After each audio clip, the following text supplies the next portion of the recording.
今中華は我が秦国を含めて7つの国がひしめきしのぎを削っている状況だ。火種はいくらでもある。現に国境の近くで不審な動きをしている国があるとも聞く。この瞬間に戦の火の手が上がっても何の不思議もない。さあ帰った行くぞテン。でも俺まだ金もらってね。 Si vis pacem, parabellum. Si tu veux la paix, prépare la guerre. Théoriquement, on peut dire qu'une puissance avec une supériorité militaire écrasante ne serait jamais attaquée. On peut donc considérer que, paradoxalement, la paix, si elle est armée, est un bouclier contre la guerre. Mais que se passe-t-il alors si il n'existe pas qu'une seule puissance supérieure, mais 7 de forces égales? Qin, Zhao, Xiu, Wei, Yan, Han et Qi.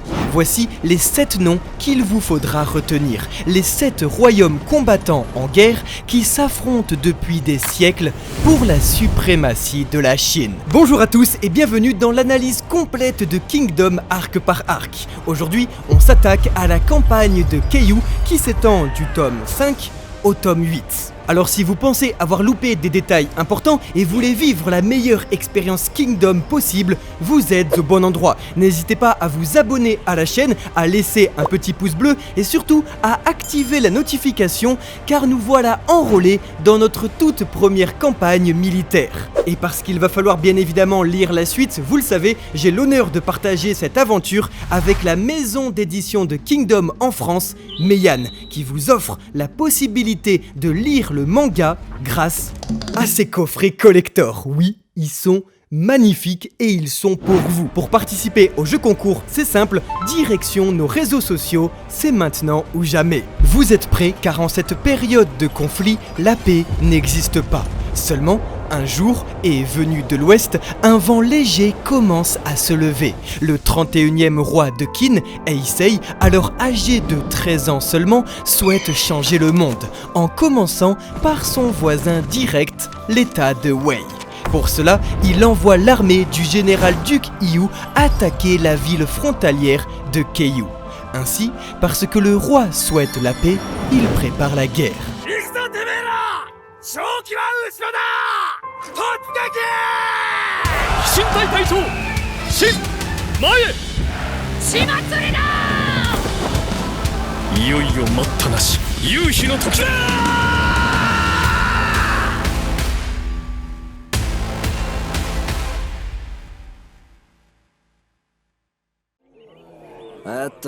なんて書いたんだ。読めねえのかよ。読んでやるよ。ああ、そんでなんて書いたんだよ。わかりやすく言うとだな、隣の義国を攻めるから歩兵を募集するってさ。Depuis l'époque du dieu de la guerre, le roi Shou, entouré de ses 6 grands généraux, l'état de Qin est considéré en Chine comme le plus agressif des royaumes. En effet, sans pitié, déterminé et terriblement bien organisé, l'infanterie de Qin est célèbre pour être la plus redoutée de toute la Chine. Si par exemple l'état de Wei brille par ses engins de siège et ses chars, l'état de Shu par la grandeur de son armée ou encore l'état de Zhao par sa cavalerie hors du commun, l'état de Qin, lui, trouvera sa force dans les jambes et les bras de son infanterie, dans sa discipline mais également dans son organisation. Au sommet du commandement de toute initiative militaire se trouve un grand général, chef de plusieurs armées, chacune dirigée par un général. Dans ces armées, nous retrouvons ainsi plusieurs unités d'infanterie et de cavalerie, composées de centaines, milliers, voire même dizaines de milliers d'hommes, chaque unité étant dirigée par un commandant. Dans ces mêmes unités, l'infanterie sera organisée en go, une escouade de 5 fantassins commandée par un chef. Sur le champ de bataille, c'est donc ensemble que le go évolue, partageant le même sort. Ainsi, c'est ici, tout en bas de l'échelle, que commence l'ascension de Chine dans cette si bien huilée chaîne de commande. どうも、五長の卓慶です。皆さんよろしく。あ、まあええけどよ。おいお前名前はてめえいい加減に C'est donc dans un humble go que l'épée rencontre sa nouvelle famille, celle avec qui il va verser son sang et gravir les échelons. Je vous présente les frères Bi, Hei et Tu, originaires comme Shin du village de Juto. Takukei, chef d'escouade, et Kyukai, mystérieux guerrier très puissant mais qui semble peu endurant. Cousu du même fil, le destin de ces 5 personnes va donc se jouer sur les champs de bataille. Vous l'avez compris, les plaines de Dakan vont avoir comme objectif de nous présenter la dynamique d'un champ de bataille, mais surtout le fonctionnement d'une armée, de la puissance des généraux jusqu'à la création de son infanterie. Alors forcément, ça commence au commencement, un panneau d'annonce de recrutement dans la campagne de Qin. Un petit détail insignifiant mais qui va avoir 2 buts bien précis. Déjà, de 1, de rendre le monde de Kingdom très vivant et la réalité de Yasui Sahara très crédible. Car je suis désolé, une armée de 80 000 pélos, ça se trouve pas comme ça se recrute à travers tout le pays. Il faut aller la chercher dans les villes et les villages. Et surtout, de 2, montrer que Shin ne va pas user de ses relations pour se faire un nom. Pas de piston ici, non, non, non. Parce que on ne devient pas général sans s'illustrer au combat, c'est bien l'expérience qui lui manque. Alors, pas de cheval pour Shin. Comme tout le monde, il va devoir utiliser ses jambes. En effet, faire manœuvrer des armées entières, ça prend pas 2 jours. Il faut recruter l'infanterie, il faut nourrir les soldats, il faut reposer les troupes et surtout, il faut marcher. Marcher et encore marcher. Car toujours dans son registre qui se veut réaliste, l'armée de Qin va prendre pas moins de 4 chapitres entiers avant de trouver son champ de bataille. C'est cette rigueur de l'auteur dans l'installation et l'explication qui est si appréciable. Quand on y pense, c'est un risque inimaginable en tant que jeune mangaka d'une série hebdomadaire de prendre 4 chapitres entiers pour présenter le fonctionnement d'une armée, la stratégie de l'état-major, la fatigue et le moral des troupes, tout en balançant une pléthore de nouveaux personnages sans aucune action. Mais c'est ce temps nécessaire qui va permettre au manga d'être aussi crédible. C'est montrer l'infanterie tisser des liens avant de les envoyer au charbon. C'est montrer la discipline comme la nervosité dans les rangs avant de montrer la guerre. C'est montrer la peur du soldat avant de montrer ses exploits. Cette même assiduité dans le détail, l'auteur va l'illustrer avec le changement de chara-design de Shin. Son expérience durant la rébellion de Qin l'a fait grandir. Son regard est plus sérieux, plus mature. Il a gagné en muscles et en force. Si l'adulte n'est pas encore là, aucun doute par contre que l'enfant, lui, n'est déjà plus. Le mangaka nous annonce d'ailleurs implicitement la dernière planche de son manga, les retrouvailles entre les 2 frères d'armes. Shin devant la tombe de Hyu, venu lui annoncer que leur rêve a été réalisé et que c'est avec son épée qu'il a pu tenir sa promesse. En effet, Shin nous annonce qu'il attend que son rêve soit réalisé avant de lui rendre visite et qu'il s'agit là sûrement de la toute fin du manga. Mais le chemin pour y arriver est encore très long. これは絶好の行軍日和だな。これで勘に触るクソガキがいなければ最高なのによ。こいつなんでこんなに緊張感ねえんだ。初陣ばっかりの子でこっちは不安いっぱいなのに。 Ainsi, petit à petit, l'on se rend compte que la longueur de Kingdom, à première vue terrifiante, devient au final sa plus grande force. Une longueur nécessaire pour accentuer l'empathie envers les personnages. On apprend à les connaître, on s'identifie à eux avant de les voir à l'action.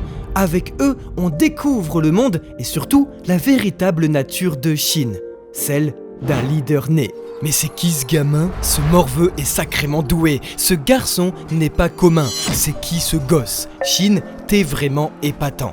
Durant toute la bataille, l'auteur va enchaîner les éloges envers son personnage principal qui se trouve de lui-même un cheval. Et alors, il se passe quelque chose de très important. Un détail invisible mais très fort. Shin est un enfant, il est donc plus petit que les autres soldats et a donc jusque-là toujours été regardé de haut.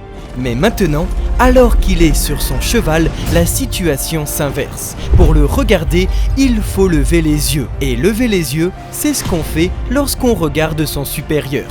Oui, Shin, sans même t'en rendre compte, tu te rapproches un petit peu plus du ciel, un peu plus de Hyu.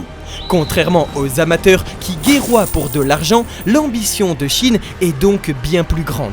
Il s'est entraîné pour ce moment toute sa vie. Lui n'a pas peur. Véritable personnage de shonen neketsu au milieu de la mort et du sang, il ne peut pas se permettre d'échouer ici. Mais il n'est pas la seule anomalie de Dakan. Avec lui, Kyukai, toujours très taciturne, va faire preuve d'un immense professionnalisme.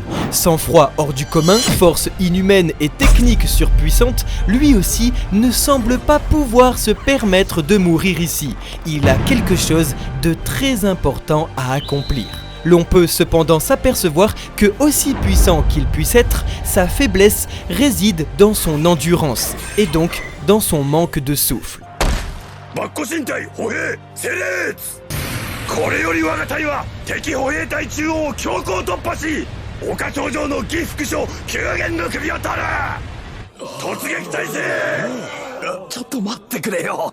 せっかく騎馬が来て助かったと思ったのに、なんでまたそんな無茶しなくちゃなんねえんだよ。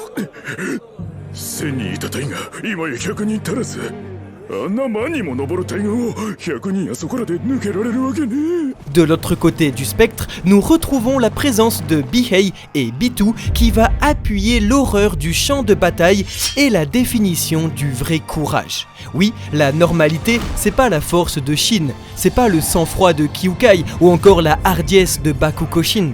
Non, la normalité, c'est la peur de Bihei, son dégoût pour les cadavres, son souffle coupé, son vomi et son angoisse face à la mort. Sa présence, très importante, va donc permettre de remettre en perspective les rapports de force sur le champ de bataille. Lui, contrairement à Shin, est incapable de faire les choses seul, mais il pourra compter sur les autres. Certains y verront là de la lâcheté, d'autres un magnifique travail d'équipe. Car lui aussi fait partie du Go. Un pour tous, tous pour un, il n'a peut-être pas leur force, mais partagent leur courage. Bihei et Bitou font donc partie de cette terrible équation à résoudre. Ils ne le savent pas encore, mais eux aussi, à leur échelle, apporteront la victoire. Cependant, des fois, le courage peut être confondu avec de la témérité. Ainsi disparaît beaucoup trop tôt Bakukoshin, figure d'honneur prêt à tout pour la victoire. En effet, il y en a 3 sur ce champ de bataille qui se ressemblent énormément. Shin, Dukyu et Bakukoshin. Les 3 étant liés par le même sens aigu d'une stratégie extrême et dans l'impossible à réaliser. Eux n'attendent pas qu'un miracle se produise. Ils le créent eux-mêmes. Et alors, quelle frustration!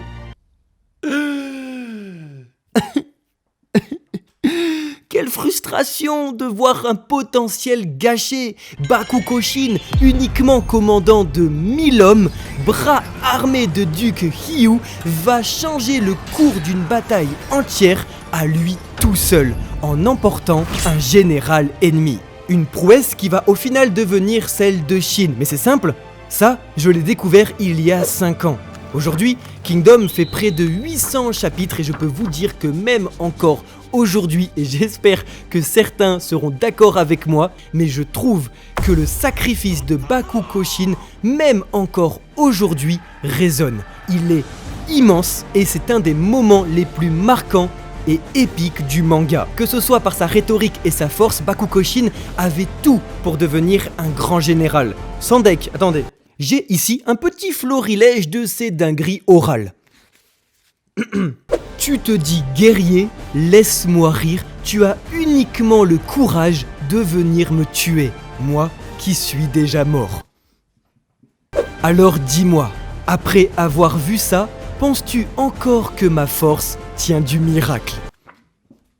Et sans parler de ces hommes qui terminent son arc narratif en disant « Nous ne vous abandonnerons pas. Si vous devez mourir, faites-le sur nos épaules. » Moi je me serais battu pour Bakugo Shin. Seulement, l'auteur est très malin, il sait très bien ce qu'il fait et il va appuyer là où ça fait mal, en accentuant la frustration. Oui, Bakugo Shin est un héros, mais comme beaucoup avant et après lui, il ne marquera pas l'histoire. Cependant, il a parfaitement rempli son rôle. Si il ne marque pas l'histoire, il a parfaitement marqué l'esprit de Shin. Et c'est le plus important. D'ailleurs, et là je m'adresse uniquement à ceux qui ont déjà lu le manga, mais il existe plus tard une fameuse case. Vous voyez très bien de laquelle je veux parler, et je suis dégoûté que Bakugo Shin n'y apparaisse pas. Ceux qui savent sauront, mais j'ai le seum. Il avait largement sa place. Après tout, comme le dit si bien Shokaku, espèce d'idiot, tu avais encore tellement à nous apprendre. ほうほう第4歩兵の一部が戦車を倒したがしかし敵の反撃は時間の問題9元の衆軍が動きましたここはひとまず退避を見てみよう Ainsi, il n'en a peut-être pas le titre ni la force ou encore l'autorité, mais Shin a déjà l'aura d'un général, le charisme d'un leader, et il s'illustre en tant que tel en prenant des décisions rapides sur le champ de bataille, en remontant le moral des troupes comme si la peur n'existait pas chez lui. Il est donc tout naturellement confondu avec un commandant, un soldat qui fait la différence, un soldat dont le feu brûle si fort qu'il risque d'embraser tout le champ de bataille. En effet, pour observer un brasier, il faut savoir prendre du recul, voir le foyer, là où tout peut commencer, là où une étincelle peut subitement mettre le feu à toute la plaine. Autrement dit, il est possible qu'un seul homme puisse changer le cours d'une bataille. Et il ne faut surtout pas manquer l'occasion de le soutenir. Cet effet boule de neige, il est impossible de l'observer dans la mêlée. Pour le voir, il faut étudier l'échiquier dans son ensemble et avoir une vision bien particulière de la guerre. Cette vision, elle sera propre à Dukyu, général instinctif qui agira selon son intuition. Sa réflexion est alors très rapide, presque inexistante. Ses décisions peuvent surprendre et sont souvent confondues avec de l'improvisation. Elles sont souvent contestées par ceux qui n'ont pas le même sens de la stratégie, car tous les génies militaires ne fonctionnent pas de la même manière. Et c'est ce que nous apprend l'oiseau colossal de Kin, venu observer la guerre, mais surtout l'émergence de la faction royale représentée du côté militaire par Heki. Car pour pouvoir soutenir Sei, Heki et Shobun-kun, les deux plus fidèles serviteurs du roi, vont donc devoir se surpasser et acquérir de l'influence à la fois dans l'armée comme en politique. Chacun dans leur domaine vont devoir monter les échelons de la guerre et de la bureaucratie. L'un à l'épée pour devenir un grand général et l'autre à la plume pour devenir chancelier. Ils sont les deux plus grands atouts officiels du roi et surtout la vitrine de son influence. Ils n'ont donc pas le choix que de briller dans leur domaine pour apporter un minimum de crédibilité à la faction du roi, qui va en avoir grandement besoin pour se confronter à celle de Ryufui, ministre, je vous le rappelle, le plus influent du pays. Après donc s'être sacrifié durant l'arc de la rébellion, Heki nous prouve une nouvelle fois sa bravoure, cette fois-ci par le discours, en étant le premier à avoir la chance de faire un discours au front, prouvant par la même occasion son charisme de leader, mais surtout le pouvoir que peuvent avoir les mots sur le moral des troupes. Et tout ça, perché sur sa colline, l'oiseau colossal l'observe. Oui, si il n'est pas encore le plus puissant, le roi est cependant très bien entouré. Et son regard, à la capitale de Kenyu, ne trompait pas. Peut-être que le nouveau roi de Qin est celui qui apportera la plus grande guerre que la Chine n'ait jamais connue. Alors, peut-être qu'il est l'heure pour l'oiseau colossal de Qin d'acérer à nouveau ses griffes. Et un petit détail qui change tout est le regard de l'oiseau posé à la fin de la bataille sur Shin, comme attendri par la nouvelle jeunesse, par la nouvelle génération, et surtout convaincu mais rassuré. Il n'est clairement pas aisé d'obtenir le respect du plus grand des généraux. Mais pour Shin, c'est différent. 少しは分かってきましたか？戦は武将のものといった意味が。戦は武将のものだと。だったら俺たちは何だ。死んでいった者たちは、抜虎神の死は。ふざけるな。俺たちは戦っている。敵対突撃態勢、強行将軍の援護に行く。おそらくこれが最後の合戦となる。全員死力を尽くせ。Devenu donc le narrateur de la bataille, Uki va alors pour la première fois nous présenter explicitement la responsabilité des généraux, ces figures quasi divines qui mènent des centaines de milliers d'hommes à la mort. Un rôle qui va faire clairement relativiser Shin et donc le faire grandir. Car non, devenir un général, ce n'est pas devenir un héros, c'est avant tout porter sur ses épaules la vie de toute une armée et l'espoir de tout un pays. C'est la responsabilité avant la gloire. C'est dans ce sens que la guerre appartient aux généraux. Pour cela, certains, plus stratèges, emprisonneront leur ennemi dans un étau en calculant absolument toutes leurs probabilités d'action. Et d'autres, plus imprévisibles, joueront avec les cartes qui leur sont données. Une stratégie qui peut paraître improvisée, mais qui n'en est rien. Ces deux stratégies sont représentées par l'inflexibilité de Gokei et la brutalité de Duke Hyu. Les deux sont à l'opposé l'un de l'autre en ce qui concerne la vision d'un champ de bataille. Mais alors, qui a raison? Faut-il s'en tenir au plan de départ ou bien profiter d'une occasion pour absolument tout changer? Faut-il suivre la stratégie ou suivre son instinct? C'est simple, il n'y a pas de bonne réponse. Ainsi, l'affrontement de Gokei et Duke Hyu, ces deux généraux que tout oppose, va synthétiser parfaitement la leçon suivante. Devenir général, c'est abandonner son humanité. Celui qui fait passer ses intérêts personnels avant son devoir de militaire ne peut espérer rien d'autre que la défaite. C'est donc en laissant ses émotions prendre le dessus que Gokei, à la toute fin, avait déjà perdu. Et Duke Hyu le savait. L'invasion de Qin, lui rappelant celle de Zhao dans sa jeunesse, fait ressurgir ses démons. Et petit à petit, le général redevient humain, redevient cet enfant aux cheveux blancs. Paradoxalement, c'est donc à la fin du combat que les rôles s'inversent. Alors que Gokei, dans un premier temps, est présenté comme un véritable démon impitoyable, c'est à la fin qu'on est pris de pitié pour lui face à la férocité de Duke Hyu. C'est donc dans le fond comme sur la forme que Yasuhisa Hara commence à nous présenter ces généraux comme des figures qui n'ont plus rien d'humain. Leur taille est volontairement exagérée comme pour créer des statues vivantes, pour accentuer leur aura et faire d'eux des demi-dieux. Leur façon de penser n'est pas celle de simples mortels. Leur esprit est incapable d'être sondé. Ils ne pensent pas comme les autres. Ils savent que pour gagner la guerre, il faut savoir perdre des batailles, que toutes les troupes n'ont pas la même valeur.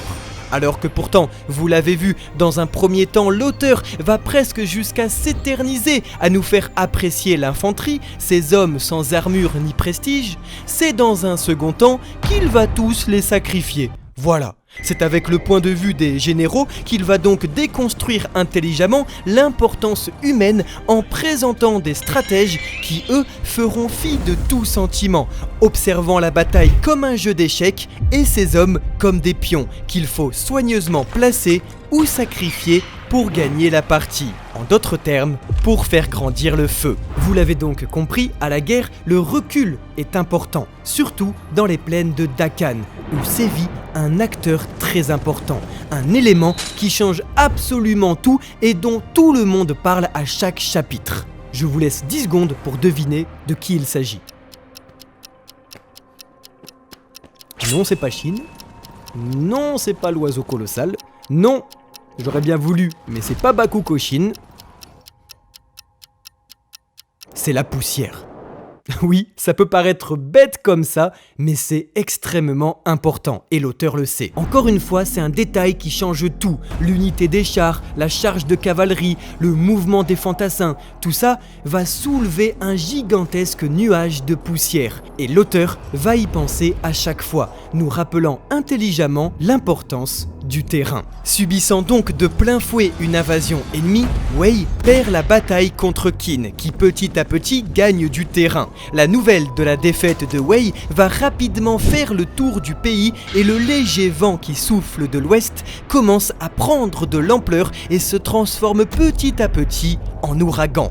Le jeune roi commence à faire parler de lui et Qin, qui avait perdu en superbe depuis la mort du roi Shō, reprend ses terribles conquêtes, sans parler de son système de rétribution des récompenses qui accorde du butin selon le nombre de soldats décapités. Une coutume barbare qui est toujours d'actualité uniquement dans l'état de Qin.